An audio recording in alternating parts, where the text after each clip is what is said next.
जय हिंद दर्शकों, मैं हूं जितेंद्र दीक्षित। 4 PM महाराष्ट्र में आपका स्वागत है। दर्शकों, महाराष्ट्र की राजनीति में फिर एक बार हड़कंप मच गया है। चुनाव आयोग ने आखिरकार इस बात का फैसला कर दिया कि असली एनसीपी किसकी है, और यह फैसला आया है अजीत पवार के पक्ष में। जी हां, पिछले साल जब बगावत हुई थी एनसीपी में और अजीत पवार अपने साथ एक घड़ा लेकर राज्य की सत्ताधारी बीजेपी और शिंदे गुट के साथ में मिल गए थे और सरकार में शामिल हो गए थे, तो उसके बाद शरद पवार गुट की ओर से चुनाव आयोग में चैलेंज किया गया था कि जिस तरह से बगावत हुई है वो गलत है, और दोनों ही पक्षों ने चुनाव आयोग के सामने अपने असली होने का दावा किया था और साथ ही चुनाव चिन्ह पर भी अपना दावा पेश किया था। तो कई महीनों से सुनवाई चल रही थी और कल शाम को इस बारे में आदेश आ गया, और आदेश में चुनाव आयोग ने स्पष्ट किया कि जो पार्टी का चुनाव चिन्ह है घड़ी, वो और साथ में पार्टी का आधिकारिक नाम राष्ट्रवादी कांग्रेस, ये अजीत पवार गुट के पास रहेगा।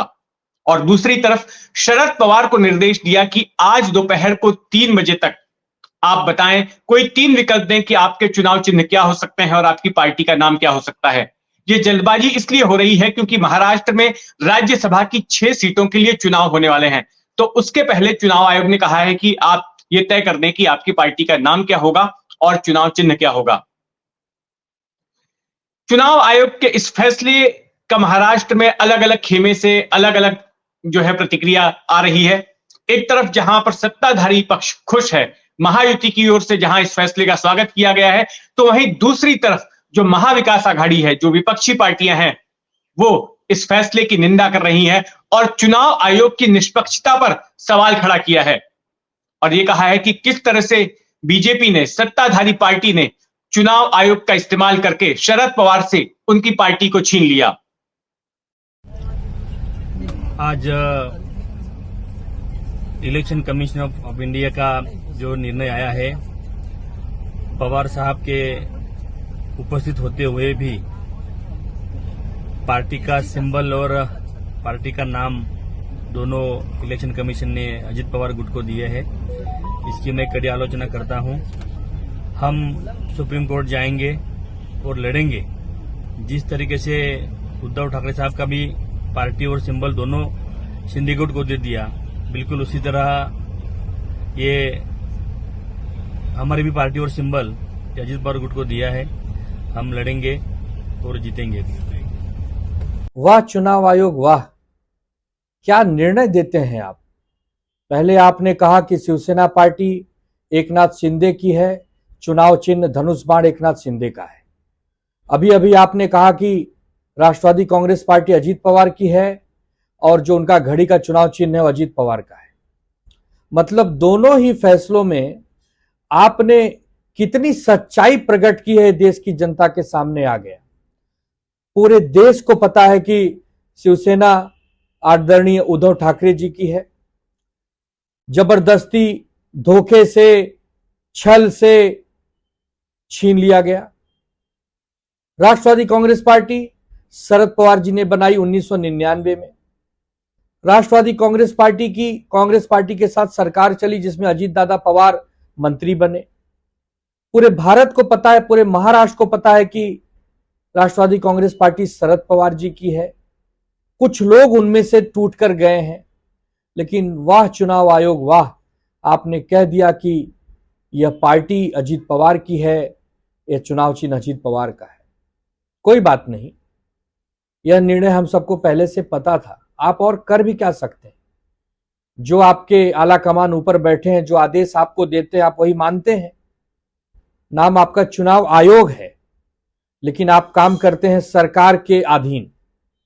कोई बात नहीं, आदरणीय सुप्रीम कोर्ट का दरवाजा अभी खुला है। जैसे हम सुप्रीम कोर्ट गए हैं, वैसे आदरणीय पवार साहब भी जाएंगे। लेकिन इस देश में अब लोकतंत्र बचा नहीं, हम नहीं, आदरणीय सुप्रीम कोर्ट कह रहे हैं। और सुप्रीम कोर्ट फैसला जरूर देंगे, थोड़ा समय लगेगा, लेकिन शिवसेना को भी न्याय मिलेगा, राष्ट्रवादी को भी न्याय मिलेगा और भारतीय जनता पार्टी के अहंकार का अंत होगा। ठीक इसी तरह से बीते साल शिवसेना में भी फूट के बाद जो असली शिवसेना होने का अधिकार जो है वो दे दिया गया था एकनाथ शिंदे गुट को। जिन बाला साहेब ठाकरे ने शिवसेना बनाई थी वो ठाकरे परिवार ही शिवसेना से बाहर हो गया और शिवसेना का आधिकारिक नाम और जो चुनाव चिन्ह था धनुष बाण का वो एकनाथ शिंदे को दे दिया गया। और कुछ उसी पैटर्न पर अब चुनाव आयोग ने एनसीपी के मामले में भी अपना फैसला सुनाया है। एनसीपी ने अपने फैसले का आधार बनाया है संख्या बल को। एनसीपी का कहना है चुनाव आयोग ने अपने फैसले का आधार बनाया है संख्या बल को।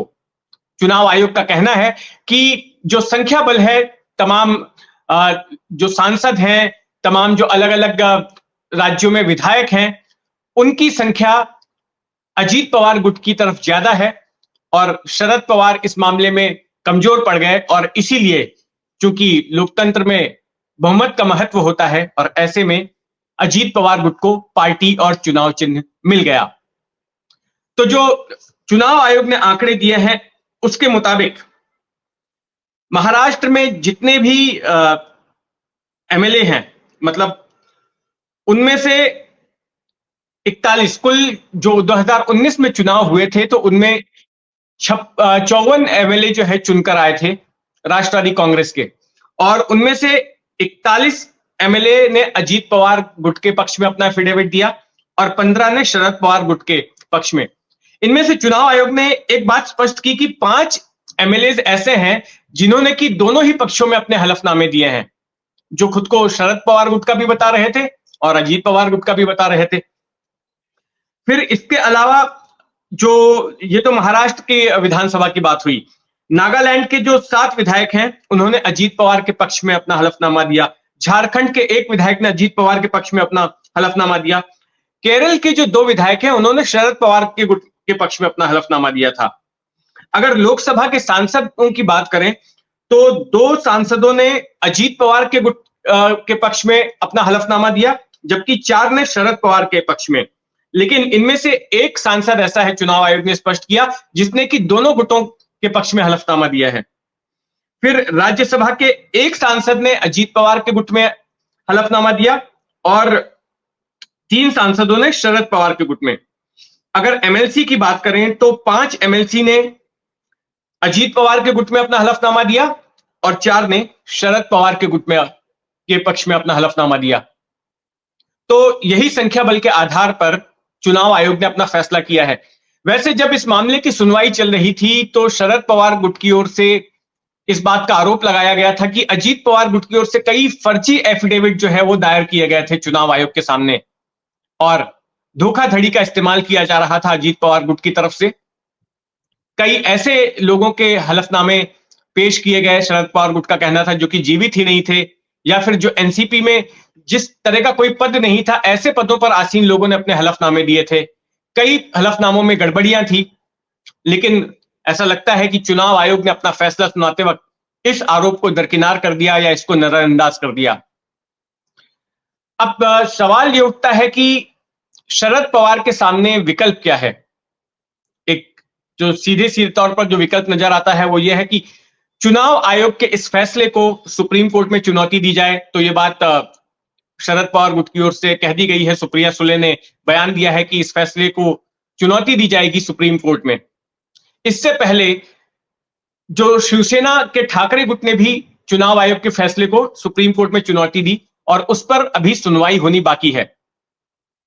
अब ऐसे में सवाल उठता है कि अब जब चुनाव को 2 महीने ही बाकी हैं, तो ऐसे में जब तक सुप्रीम कोर्ट की सुनवाई होगी और तब तक फैसला आएगा, उस दौरान शरद पवार को किसी काम चलाओ नाम से और काम चलाओ चुनाव चिन्ह से ही चुनाव लड़ना पड़ेगा, क्योंकि तब तक फैसला आते वक्त तो काफी देर हो जाएगी। यहां पर इस बात का जिक्र करना जरूरी है कि राष्ट्रवादी कांग्रेस को शरद पवार ने ही बनाया था। 1999 में उन्होंने कांग्रेस से बगावत की थी और उसके बाद उन्होंने इस पार्टी को स्थापित किया था। बगावत के पीछे का कारण था सोनिया गांधी का विदेशी मूल, और पार्टी बनाते वक्त शरद पवार ने यह कहा था कि उन्हें विदेशी मूल का नेतृत्व जो है वो स्वीकार्य नहीं है और इसीलिए वो अलग हटकर ये पार्टी बना रहे हैं। और पार्टी को ये नाम दिए जाने के पीछे, राष्ट्रवादी कांग्रेस ये नाम दिए जाने के पीछे भी सोनिया गांधी का विदेशी मूल का ही मुद्दा था कि एक राष्ट्रवादी कांग्रेस है और यहां पर राष्ट्र के ही नेता हैं। दूसरी तरफ चर्चा का विषय यह भी है कि शरद पवार को अपने सियासी करियर में यह शायद सबसे बड़ा झटका लगा है। अब तक शरद पवार की पहचान रही है कि वो दूसरों को झटका देते आए हैं, अपने सियासी प्रतिद्वंदियों को, अपने सियासी दुश्मनों को झटका देते आए हैं, लेकिन यहां पर खुद उनके अपने भतीजे ने उनको झटका दे दिया। बात यह भी कही जा रही है कि पिछले साल जिस तरह से शरद पवार ने अपना इस्तीफा दिया था और 4 दिन चले ड्रामे के बाद वापस ले लिया था, तो वो उनको नहीं करना चाहिए था। अगर वो अपने इस्तीफे पर कायम रहते और पार्टी का नेतृत्व किसी को सौंप देते, तो शायद एनसीपी में फूट नहीं होती और पार्टी आज बरकरार रहती। तो खैर, अब देखते हैं इस सिलसिले में आगे क्या होता है। हमारी महाराष्ट्र की सियासी हलचल पर नजर बनी रहेगी। आप भी अपनी नजर बनाए रखें 4 PM महाराष्ट्र पर, और इस खबर पर आपका क्या सोचना है कमेंट बॉक्स में जरूर लिखें। जय हिंद।